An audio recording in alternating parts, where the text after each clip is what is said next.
Abramos nuestras Biblias en Lucas capítulo 17. Hoy les tengo una pregunta. La pregunta es, ¿tienes fe? Ahora usted puede hacérsela a usted mismo y decir, ¿tengo fe? ¿Será que tengo fe?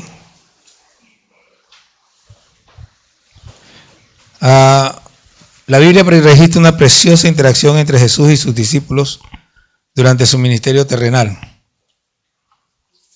Ellos no es que intercambiaban con Jesús, sino que 17, sino que ellos compartían. Jesús compartió su vida con ellos. Pero hay dos cosas que pidieron los discípulos que son de especial importancia, por lo menos para mí y para cada uno de nosotros. La primera es que la primera cosa que pidieron fue enséñanos a orar. Y de ahí el modelo de oración que tenemos nosotros llamado el Padre Nuestro. Y la segunda es aumentanos la fe, que es de lo que vamos a hablar hoy. Vamos a leer los versículos 5 y 6. Dice, dijeron los apóstoles al Señor, aumentanos la fe. Entonces el Señor dijo, si tuvieras fe como un grano de mostaza, podríais decir a este sicómoro, desarráigate y plántate en el mar, y os obedecería. Pueden sentarse. A mí siempre me ha impresionado sobremanera la respuesta del Señor Jesús a esta petición. Si tuvieres fe. Lo busqué y lo leí en 17 versiones distintas de la Biblia, y aunque estaba escrito de formas diferentes y en ocasiones la palabra fe fue reemplazada por confianza, lo que no es reemplazado en ninguna de las versiones es el condicionante sí. Si tuvieres fe, es un condicional. Si tuvieres fe. Para mí esta sola expresión de 2 letras significa mucho. Porque en realidad es como si les dijera, ustedes no tienen fe. Y si lo queremos ver de otra forma, dice, su fe no llega ni al tamaño de una semilla de mostaza. O sea, en el peor de los casos, no tienen nada de fe. Y en el mejor de los casos, tienen una fe muy pequeña.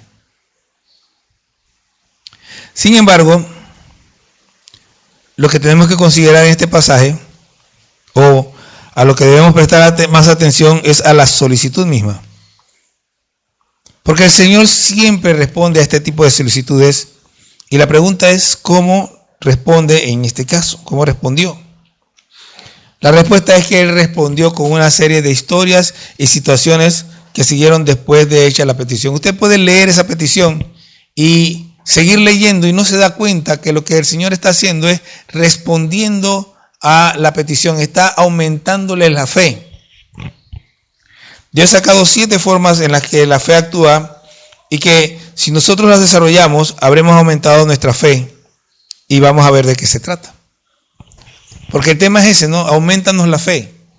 Nosotros a veces creemos que esto es, Dios, le pedimos algo a Dios y Él chasquea los dedos y ¡chas! Lo tenemos. Pero no es el sistema de Dios. El sistema de Dios es desarróllalo. Yo te voy a colocar en situaciones para que tú desarrolles lo que me estás pidiendo. Entonces, lo primero que la fe hace es que la fe es obediente. Lo primero que hace el Señor Jesús dice, les cuenta o les relata una especie de parábola. Dice, ¿quién de vosotros teniendo un siervo que ara o apacienta ganado, al volver él del campo, luego le dice, pasa, siéntate a la mesa? ¿No le dice más bien, prepárame la cena, cíñete y sírveme hasta que haya comido y bebido, y después de esto come y bebe tú?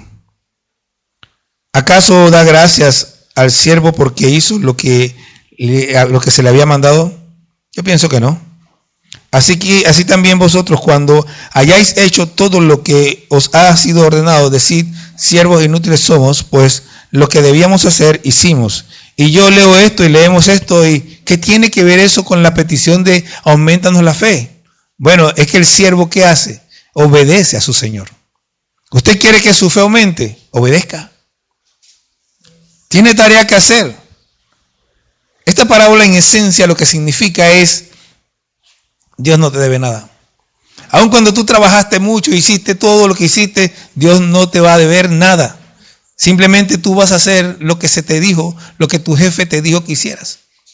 Y Dios espera, lo menos que espera de nosotros es que hagamos lo que Él nos manda. Entonces, si usted quiere desarrollar fe, dice, lo primero que tiene que hacer es ser obediente. Él no nos está preguntando si tenemos deseo de hacerlo su voluntad. Él nos está mandando a hacer su voluntad. El que tiene fe no anda preguntando, solo obedece y sabe que sin importar cuán eficiente sea, Dios nunca estará en deuda con él. Yo no sé usted, a lo mejor usted fue uno de esos, pero yo trabajé con gente que pensaba que los jefes le debían algo a ellos. Tu jefe te contrata, te dice, te voy a pagar $500 mensuales.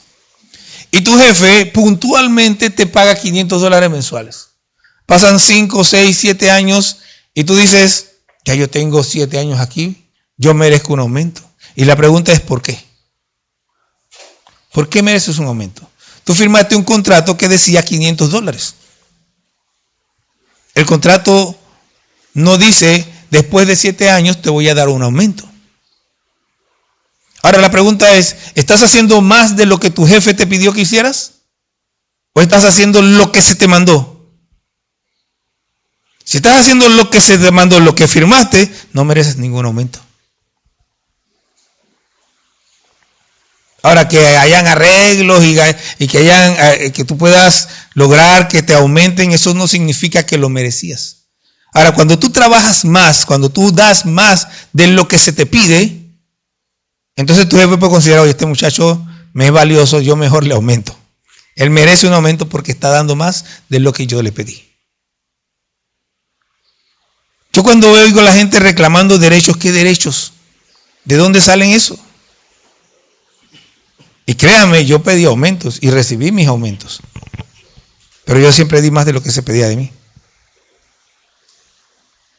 Y cuando yo pedí mi aumento, mi jefe ni siquiera lo pensó, dice, tienes razón.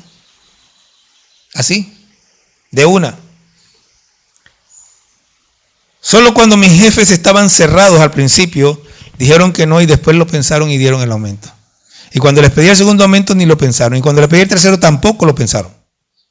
Porque siempre di más de lo que se me pedía. Ahora, Dios, no hay manera, no hay forma de que yo pueda darle a Dios más de lo que me pide. Así que cuando yo hago lo que Dios me pide, siervo inútil soy. Porque no puedo hacer más allá de lo que Dios me está pidiendo. No importa cuánto yo haga, siempre estaré en deuda con Dios. Y no Él conmigo. Así que, es más, a quien le conviene obedecer es a mí. ¿Soy yo el que salgo beneficiado cuando obedezco a Dios? No al revés. No hay forma de que yo pueda darle a Dios más de lo que Él me da. ¿Ok? Entonces la primera forma, si ustedes quieren aumentar su fe, es sean obedientes. Para eso tienen la Escritura. Para eso la estamos estudiando. ¿Para qué? Para ser obedientes. Esto solo empieza a desarrollar nuestra fe. Lo segundo, yendo Jesús a Jerusalén, pasaba entre Samaria y Galilea, y al entrar en una aldea, le salieron al encuentro 10 hombres leprosos, los cuales se pararon de lejos y alzaron la voz diciendo, Jesús, Maestro, ten misericordia de nosotros. Cuando él los vio, les dijo, id, mostraos a los sacerdotes. Y aconteció que mientras iban, esto siempre me llamó la atención, mientras iban, fueron limpiados.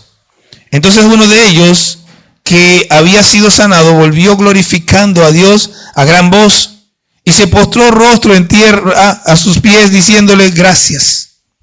Y este era samaritano. Respondiendo Jesús dijo, ¿no son 10 los que fueron limpiados? ¿Y los 9 dónde están? No hubo quien volviese y diese gloria a Dios, sino este extranjero. Y le dijo, levántate, vete, tu fe te ha salvado.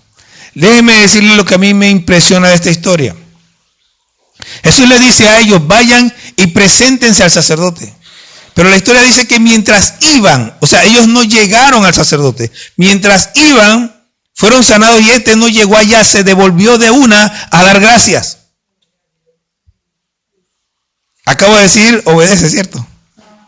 Y yo me imagino que los otros 9 obedecieron.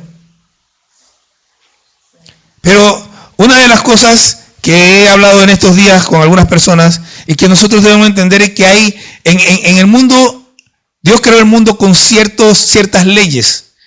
Hay leyes que gobiernan todas las cosas. Y hay cosas que son más importantes que otras.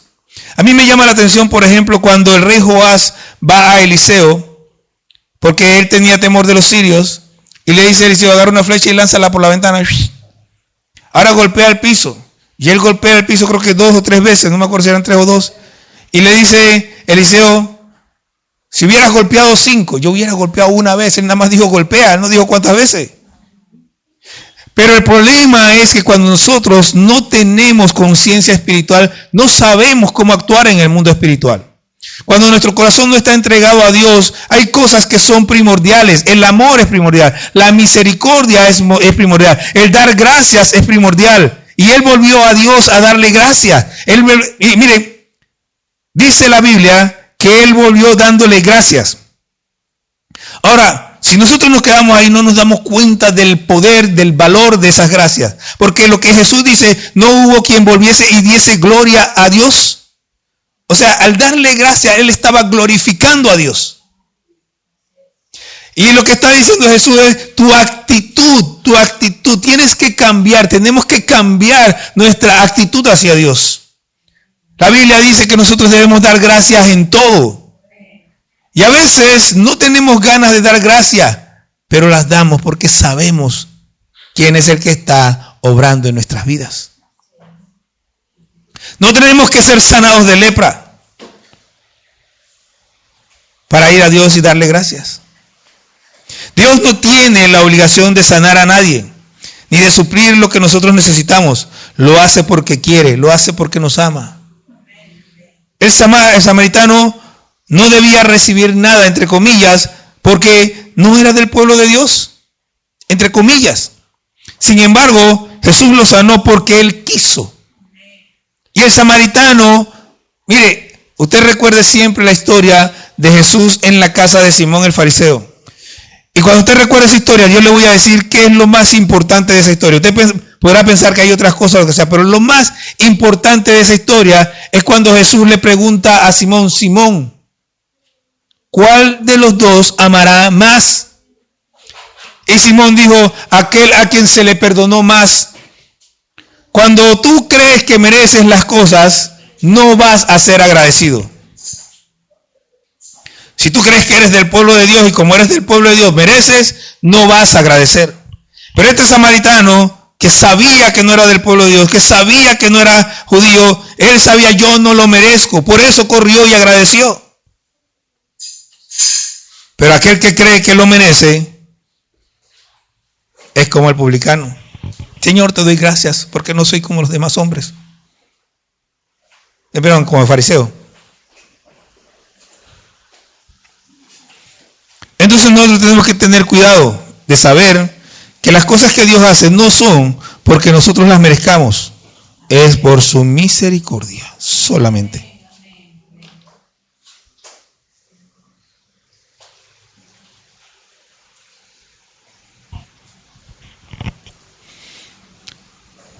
Lo extraordinario de este asunto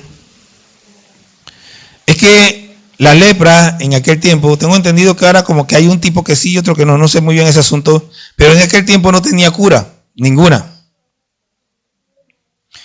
La lepra era algo tan terrible que te alejaba de tu familia, te alejaba de tus amigos, te alejaba de la sociedad y para colmo te destruía totalmente el cuerpo. Todo, te destruía todo. ¿Cómo no agradecer a aquel que me libró de tan grande mal? Ahora yo quiero que sepa esto. Todos nosotros éramos leprosos. Todos nosotros estábamos cargados con la lepra del pecado, incurable hasta que Cristo murió en la cruz. Pero el Señor nos sanó. Ahora, ¿cómo no darle gracias? ¿Cómo no levantarme cada mañana y decir, Señor, gracias? Mire la diferencia. La lepra te comía por dentro, te comía la carne, te iba dejando como en nada. El pecado hace lo mismo. Porque la razón por la que envejecemos es por el pecado. La razón por la que enfermamos es por el pecado. La razón por la que nosotros realmente estamos siempre en decadencia física es por el pecado. Pero cuando el Señor nos sanó, dice la palabra que vamos a tener un cuerpo que no se va a degradar, que no se va a enfermar. Vamos a ser sanos de todo, de toda lepra, de toda enfermedad, de toda decadencia.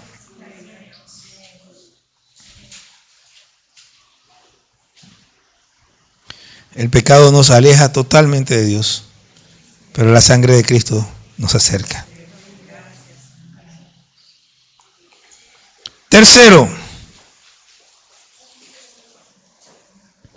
versículo 26 al 33, para no leer todo ese pasaje. Dice, como fue en los días de Noé, así también será en los días del Hijo del Hombre. Comían, bebían, se casaban y se daban en casamiento, hasta el día que entró Noé en el arca y vino el diluvio y los destruyó a todos. Asimismo, como sucedió en los días de Lot, comían, bebían, compraban, vendían, plantaban, edificaban. Mas el día que Lot que Lot salió de Sodoma, llovió del cielo fuego y azufre y los destruyó a todos. Así será el día en que el Hijo del Hombre se manifieste. En aquel día, el que esté en la azotea y sus bienes en casa, no descienda a tomarlos. Y el que en el campo, asimismo, no vuelva atrás. Acordaos de la mujer de Lot. Todo el que procure salvar su vida la perderá, y todo el que pierda su vida la salvará. Hermanos, la fe, perdón, es que yo no les dije muy bien. El primer punto era, la fe es obediente, sí, esa se la dije. La segunda es la fe glorifica a Dios. Y el tercero es la fe tiene la mirada puesta en la vida eterna. El problema de muchos cristianos es que todavía están en este mundo. Y usted dirá, hermano, pero ¿en qué mundo está usted? Yo no estoy en este mundo. Yo vivo aquí, pero mi corazón y mi mente están del otro lado. Mi pensamiento está en lo que Dios ha prometido. La Biblia habla una y otra vez de la esperanza que hay en nosotros. Pero nuestra esperanza no es que esperamos a que algo va a suceder tal vez en algún momento. Mi esperanza es que algo ya sucedió, aunque todavía no lo vea. Eso es real, es algo que ya está, es tangible. Yo tengo la mirada puesta en lo de arriba. Por eso es que Noé construyó el arca, por eso es que Lot, bueno, él no salió, lo sacaron, pero no volteó para atrás por lo menos. Porque estaban mirando a lo que venía. Si usted tiene fe, o dice tener fe, pero está preocupado por el aquí y el hoy, no tiene fe. Tiene que cambiar su perspectiva. Tiene que empezar a mirar a lo que Dios prometió. Dios prometió vida eterna. La vida eterna no empieza mañana, empezó el día que yo recibí a Cristo, el día que mi corazón se volvió a Él. Ese día empezó la vida eterna para mí. Y lo mismo para usted. Entonces yo tengo que dejar de estar preocupándome por el hoy y ahora. Ahora, pastor, ¿y usted no? Sí, yo trabajo, pero no con preocupación. Sí, a veces me falta el pan, pero yo no me preocupo porque me falta el pan. Tengo situaciones difíciles, sí, pero tampoco me roban el sueño. A veces hay que arreglar el carro y no hay plata, pero eso tampoco me roba el sueño. Yo creo que, no recuerdo bien, pero hubo una ocasión que yo no tenía ni pasaje para venir a Huile. Creo que fue más de una, pero aquí llegué. Y de aquí me fui.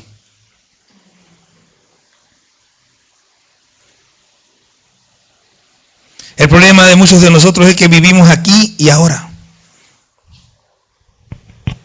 Los hombres que no tenían fe en los días de Noé y de Lot no estaban pensando en el mañana. No estaban pensando en la vida eterna, no estaban pensando en la salvación, no estaban pensando en Dios. Lo único que les importaba era aquí y ahora. Comer, beber, A ver qué dice. Dice que comían, bebían, compraban, vendían, plantaban y edificaban. Y los otros comían, bebían, se casaban y se daban en casamiento. Déjeme aprovechar esta coyuntura para decirle algo, hermano. Cuando usted lee la Biblia, no se vaya a pasear allá a espiritualizar las cosas. La gran mayoría de las cosas que se dicen en la Biblia se dicen en forma natural. Están hablando de lo que ocurre en la tierra. Les voy a dar un ejemplo que ustedes van a comprender de una vez. Cuando leemos Isaías 58, el verdadero ayuno, la gente empieza a leer lo que ahí dice y empiezan a desatar ligaduras de piedad, a orar para... No está hablando de eso. Está hablando de relaciones perversas. Está hablando de relacionarme con gente que anda en impiedad. Eso es desatar ligaduras de impiedad. No está hablando de guerra espiritual. La Biblia casi ni habla de esa guerra espiritual que la gente dice. Tenemos que aterrizar. Casi todo lo que Jesús dice, por no decir que todo, tiene relación con aquí, pero hablando de allá. Pero si nosotros no entendemos el aquí, mucho menos entenderemos el allá. Tenemos que entender el aquí. Él no está hablando de aquí para que nosotros podamos relacionarlo. Entonces, en los tiempos de Noé, la gente comía, bebía, se casaban y daban. ¿Qué estaban haciendo? Viviendo su vida normal. Sin importarle el diluvio, sin importarle que ya se les había dicho, va a venir un diluvio. Ellos siguieron comiendo y bebiendo, casándose y dándose en casamiento. En los tiempos de Lot llamó a los que iban a ser los maridos de sus hijas. Y les dijo, el Señor va a destruir esta ciudad. ¿Y qué hicieron ellos? Nada. Siguieron, comían, bebían, compraban, vendían, plantaban, edificaban. De eso está hablando. Y lo que está diciendo es que cuando el Señor venga, nosotros vamos a estar chateando, vamos a estar mandándonos emails, vamos a estar leyendo mails, mirando YouTube. Y muchos se van a quedar viendo YouTube, mandando emails, viendo memes, porque no pensaron en el allá.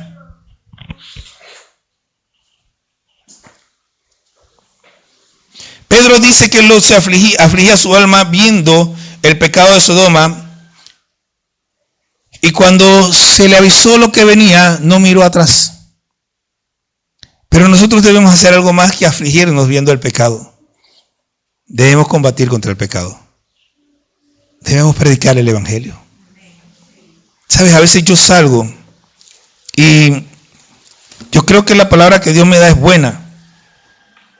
Pero si yo me quedo mirando a la gente, me decaigo, me decepciono. Porque le hablo a la gente, le hablo de Cristo y la gente está como que, sí, está bien, no sé qué. No les entra. Parece que no les entra. Pero tengo que seguir predicando.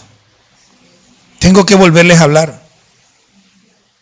Porque esa es mi responsabilidad. Ese es el llamado. No el mío, es el nuestro.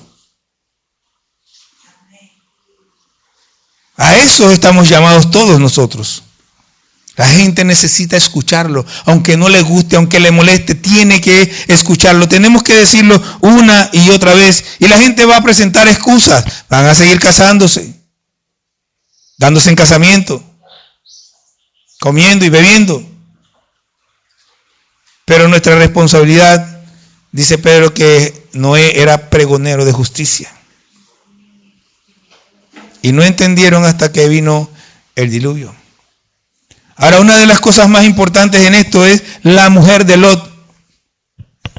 Porque algunos vienen a la iglesia, salieron de Sodoma, salieron corriendo, pero su corazón se quedó allá.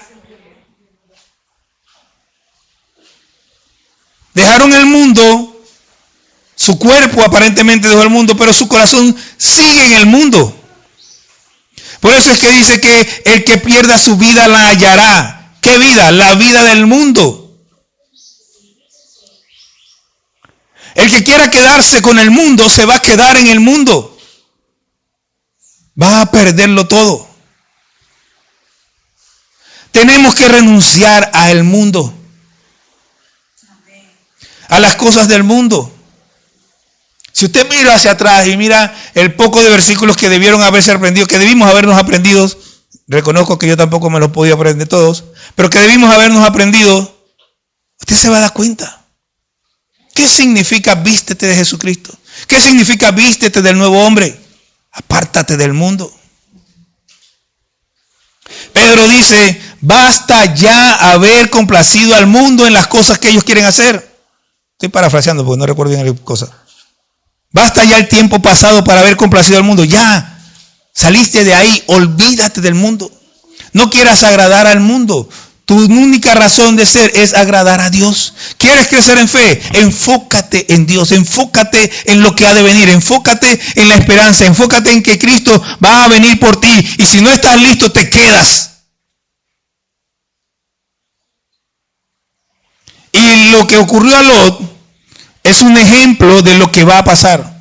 Porque Dios prometió no destruir más el mundo por agua. Pero Pedro dice que va a destruirlo por fuego.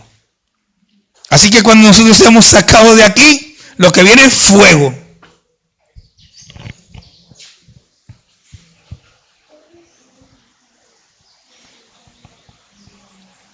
Dios te ha hecho nueva criatura. Las cosas viejas pasaron. Ya, déjalas. Se acabó. Mira hacia adelante, a lo que está adelante, lo que el Señor tiene adelante para ti. Cuarto, la fe es persistente, es perseverante hasta el punto de llegar a ser impertinente. También les refirió Jesús una parábola sobre la necesidad de orar siempre y no desmayar. Diciendo, había en una ciudad un juez que ni temía a Dios ni respetaba a hombre. Había también en aquella ciudad una viuda, la cual venía a él diciendo, hazme justicia de mi adversario. Y él no quiso por algún tiempo. Pero después de esto dijo dentro de sí, aunque ni temo a Dios ni tengo respeto a hombre, sin embargo, porque esta viuda me es molesta, le haré justicia, no sea que viniendo de continuo me agote la paciencia. Y dijo el Señor, oíd lo que dijo el juez injusto. ¿Y acaso no hará Dios justicia a sus escogidos que claman a él día y noche? ¿Se tardará en responderles? Os digo que pronto les hará justicia, pero cuando venga el Hijo del Hombre, ¿hallará fe en la tierra? Ahora usted dirá, pero si tengo tanto tiempo pidiéndole a Dios y no me responde. Porque el pronto suyo no es el pronto de Dios. Porque cuando Dios le pone en una situación, el pronto de Dios es, te llevé hasta el punto y cuando llegaste al punto, en ese momento, te respondo.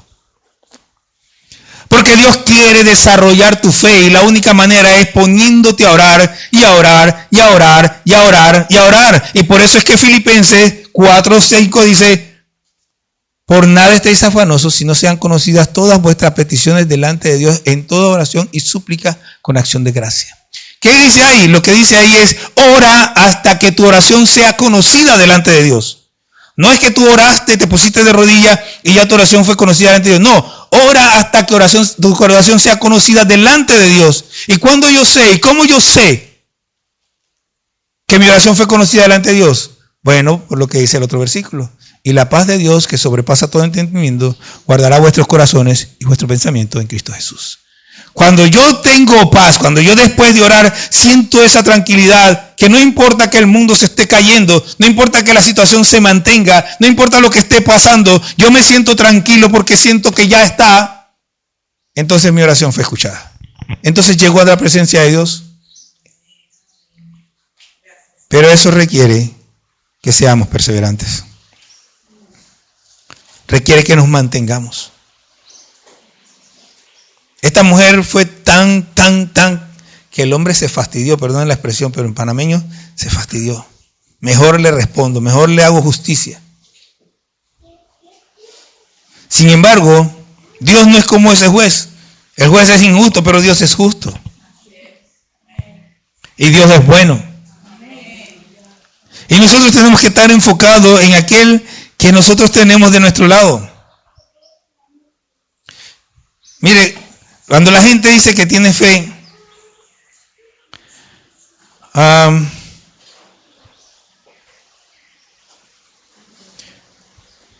empiezan a orar por algo.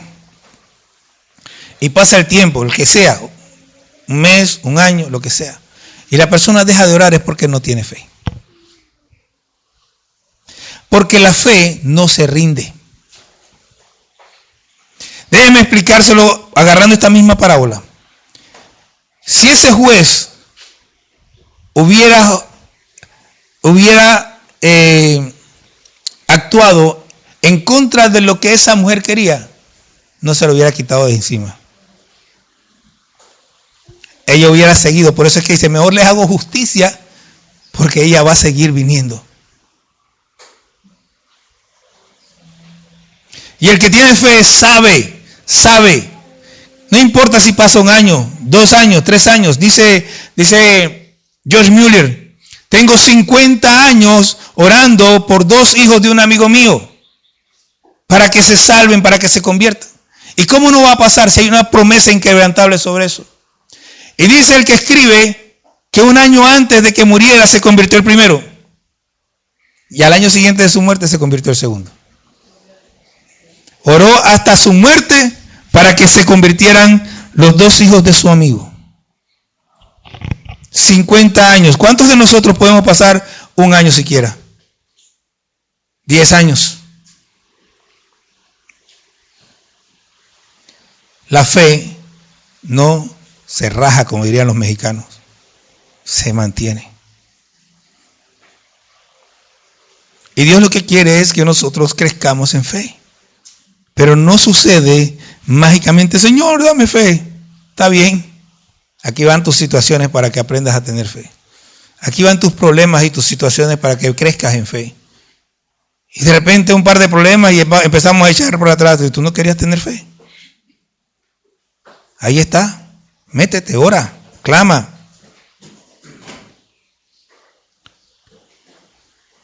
Nosotros tenemos que tener en cuenta algo, y algo en claro. Mire, la fe es impertinente. Es incómoda para muchos, pero da resultados positivos al que la posee. Para mí, la historia de fe más impresionante del Nuevo Testamento es la que aparece en Marcos capítulo 2, donde estos 4 hombres llegan a la casa donde está Jesús y la casa está abarrotada, llena, hasta el estacionamiento estaba de gente. Y ellos 4 llegan, se suben al techo, rompen el techo. ¿Cómo rompen el techo de la casa ajena? Rompieron el techo y metieron al paralítico delante de Jesús. Y la Biblia dice, viendo la fe de ellos. No la del paralítico, la fe de ellos.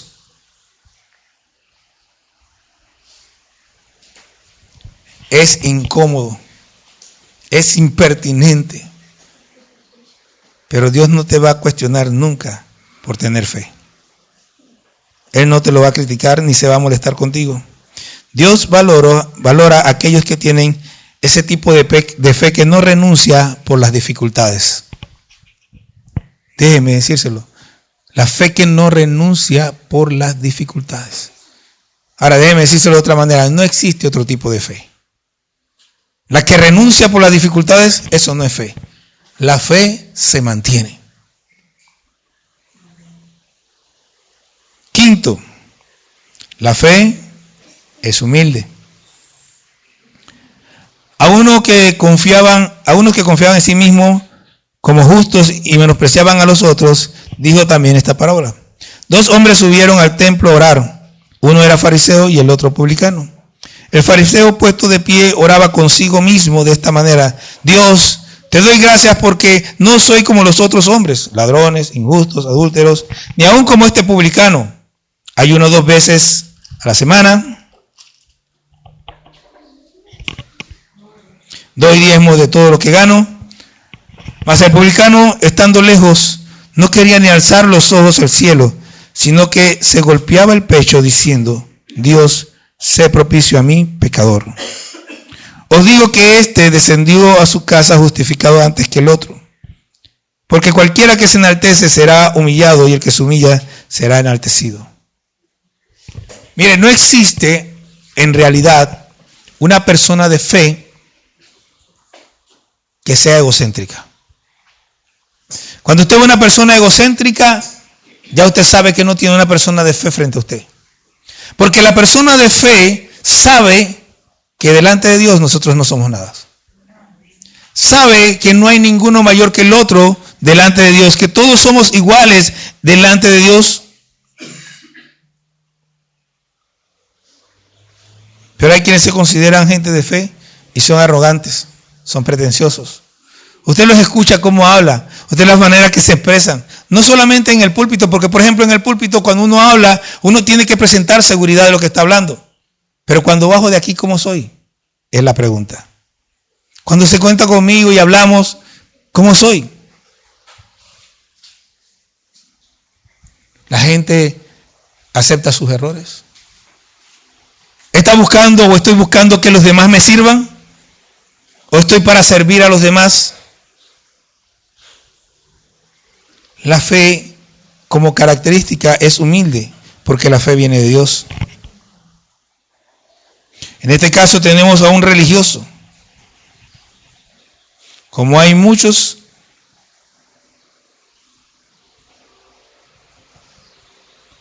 que porque les va bien en la vida, creen que son mejores que los demás.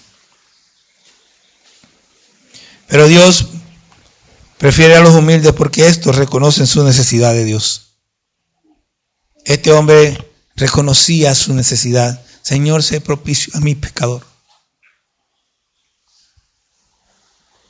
Sexto y último por hoy.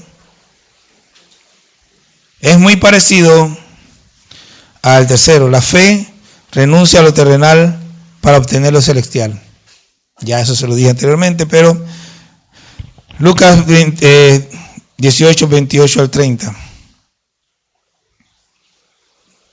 Dice, entonces Pedro dijo, he aquí, nosotros hemos dejado nuestras posesiones y te hemos seguido. Y él le dijo, de cierto os digo, que no hay nadie que haya dejado casa, o padre, o hermanos, o mujer, o hijos, por el reino de Dios, que no haya de recibir mucho más en este tiempo y en el siglo venidero la vida eterna. Este versículo último es un versículo, ¿cómo se dice? Filtro.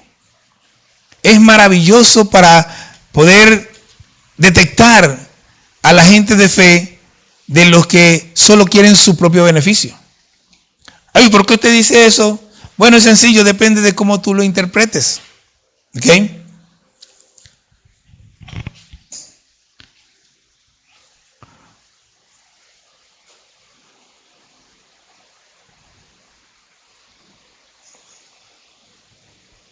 Porque dice que no haya de recibir mucho más en este tiempo y en el siglo venidero la vida eterna. En otro pasaje dice que no haya de recibir 100 veces más. Y de nuevo, los avariciosos, los que tienen su mente en este mundo, piensan que eso se refiere a que si tienes una casa, Dios te va a dar 100 casas. Que si tienes $1, Dios te va a dar $100. No tiene absolutamente nada que ver con eso. Aquí es donde realmente tienen que espiritualizar y no lo hacen.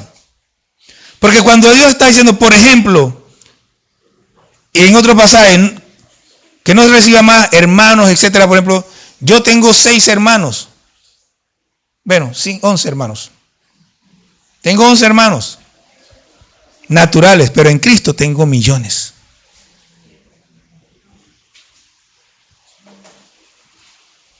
En Cristo tengo millones. Entonces no está hablando de que Dios me va a dar 100 casas o una casa más grande. Si nosotros no nos enfocamos en Dios, nuestra interpretación siempre va a estar enfocada en las cosas de la tierra. Pero cuando tú miras a Dios, todo el panorama cambia. Todo de una vez se transforma.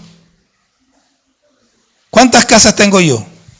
Tengo esta, el Todopoderoso, Emanuel, Eliseo, Belén, Cuadrangular de Callecú. Tengo muchas casas. Todas son las casas de mi Padre. En todas ellas puedo estar y ahí están mis hermanos. ¿Se da cuenta que el enfoque cambia? Cuando usted realmente mira a Dios, las cosas de la tierra dejan de tener valor. Pedro dice, lo hemos dejado todo. Qué difícil es encontrar a alguien que deje su casa para ir a hacer misiones a alguna parte. Es muy difícil. Que encontremos gente que tenga un corazón. Yo me voy a ir para la China. O me voy a ir para Chiriquí. No han pisado bien Chiriquí, ya están queriendo regresarse a su casa como los niños que están acostumbrados a papá y mamá. Quieren volver a su casa de una vez. Pero el mundo ya no es tu hogar. Usted y yo tenemos que entender Juan capítulo 3, versículo 8. El viento sopla de donde quiere y oyes su sonido, mas no sabes de dónde viene ni a dónde va. Así es todo aquel que es nacido del Espíritu. Cuando usted se convirtió a Cristo, si en verdad se convirtió, ya su vida no le pertenece a Dios. Y es Dios el que dice dónde usted amanece hoy, dónde amanece mañana. ¿No me cree? Váyase allá al libro de los Hechos y mire a Felipe, que estaba descansando tranquilamente en su cama, y el Espíritu Santo le dijo, levántate y vete al camino allá y encuéntrate con el eunuco. ¿Qué sabía Felipe que ese día se iba a levantar y iba a aparecer por allá lejos? Y ese mismo día el Espíritu lo agarró y ¡pum!, lo lanzó por allá, no sé, lo tiró por allá lejos. Así es todo aquel que es nacido del Espíritu. Su vida no le pertenece. Él no está confiando en que, bueno, yo tengo estos planes. Tus planes se rompen cuando Dios entra en escena y decide que hay otro camino distinto.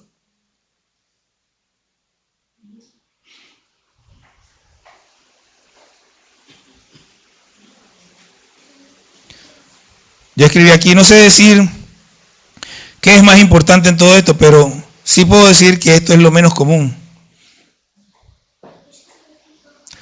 Todos, consciente o inconscientemente, la mayoría, creemos que mientras no tengamos que renunciar a nada, pero el Señor Jesús dijo, el que no renuncia a todo lo que posee no puede ser mi discípulo. Y es fácil, porque Dios te pone pruebas sencillas. De repente hoy estamos aquí y llegaste y hay que hacer algo. Pero tú ya tenías tus planes. Y no puedes pensar que Dios te quiere cambiar los planes, sino que tú quieres hacer tu plan. Bueno, yo no soy de los que creen que ustedes tienen que hacer todo lo que la iglesia dice que hagan. Yo creo que usted tiene que hacer todo lo que Dios dice que haga. Y generalmente, muchas de las veces, lo hace a través de la iglesia. Y si no me cree, de nuevo, están Saulo y Bernabé reunidos con la iglesia, están ahí tranquilos, y de repente el Espíritu Santo dice, sepárame a Bernabé y a Saulo para la misión que los he llamado. Se levantaron, le pusieron la mano, oraron y esto, se fueron. Pablo llega a Corinto, creo que no recuerdo muy bien, y se encuentra con que hay un muchacho Timoteo ahí, buen muchacho. Y dice, tú te vienes conmigo, muchacho. Y Timoteo se fue con él. Timoteo no estaba pensando que Pablo se lo iba a llevar. Pablo llegó y se lo llevó. Jesucristo no bajó del cielo y le dijo a Timoteo, vete con Pablo.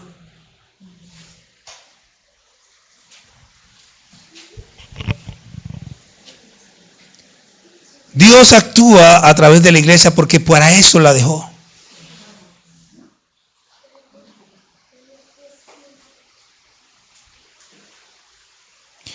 La fe que agrada a Dios es una fe que no tiene apegos terrenales, que solo piensa en las cosas celestiales. Y algunos piensan que cuando uno habla de pensar en las cosas celestiales, es que parte de lo celestial es el amor al prójimo.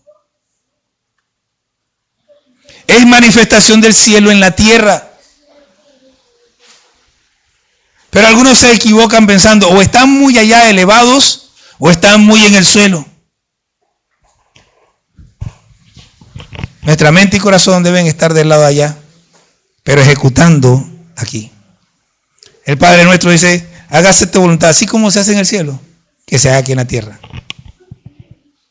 El que tiene fe ejecuta la voluntad del cielo en la tierra. ¿Y cuál es la voluntad del cielo? Que os améis unos a otros como yo os he amado.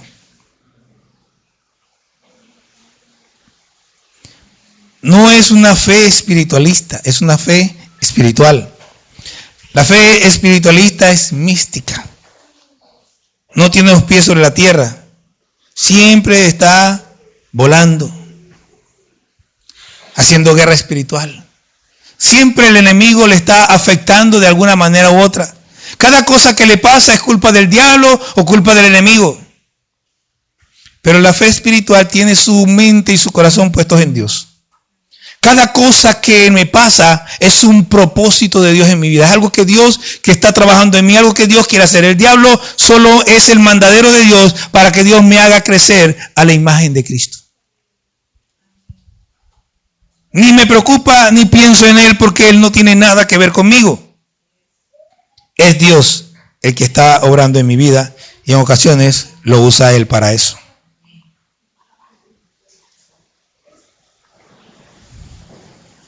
La fe verdadera, espiritual, tiene los pies en la tierra, pero el corazón en la venida de Cristo. La clave está en la expresión en el siglo venidero. El siglo venidero es la vida eterna.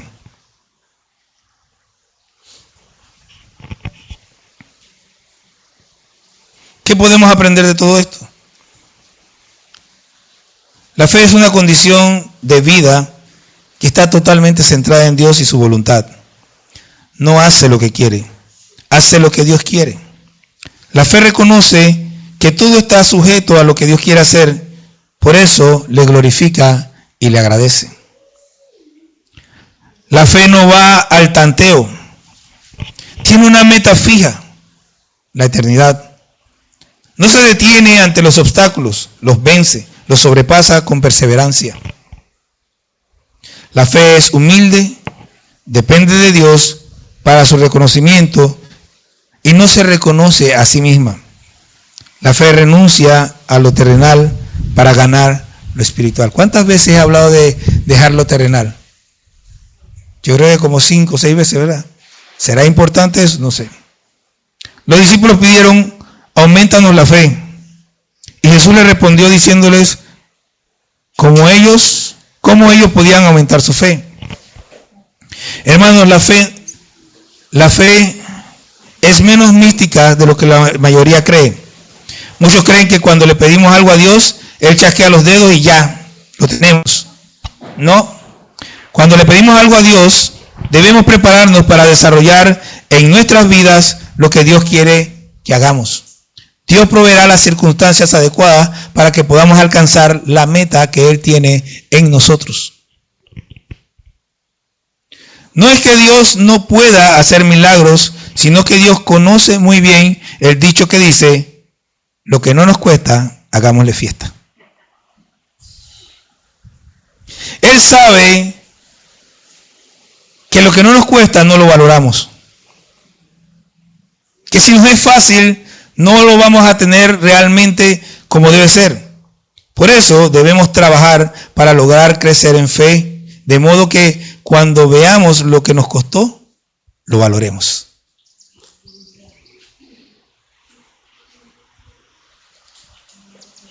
Dios quiere que seamos un pueblo de fe. Pero nosotros tenemos que trabajar en ello. Día a día. Ahora, le dejo de nuevo la pregunta. ¿Tienes fe? Examínese. Examínese y dése cuenta. Porque Dios quiere un pueblo de fe.